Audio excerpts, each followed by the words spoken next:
Grazie della vostra presenza.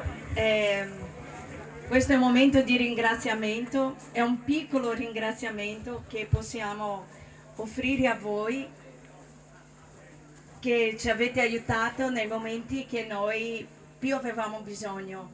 Quindi se noi siamo qui è soprattutto grazie anche a voi. Una festa per ringraziare la comunità e i tanti sostenitori che le hanno aiutate. Madre Aline e le altre 11 consorelle, fuggite dal convento dei Santi Giacomo e Protasio a Vittorio Veneto nell'aprile scorso, hanno voluto festeggiare così, nonostante la pioggia battente, le tante persone che si sono prodigate per aiutarle nella loro nuova vita dopo la fuga.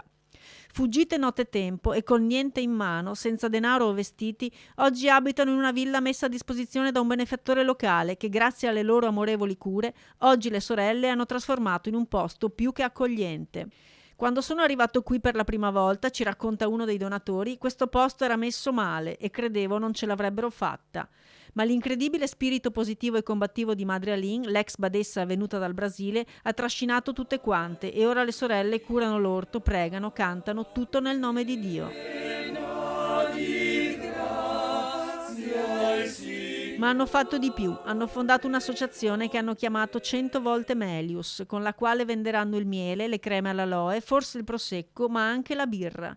Tutti le stanno aiutando, persone comuni e produttori locali, a dimostrazione del bene che hanno seminato e che continueranno a dare, in una nuova veste, anche social, ma certamente nella gratitudine. E la gratitudine è un dono di Dio, quindi la gratitudine viene da Dio.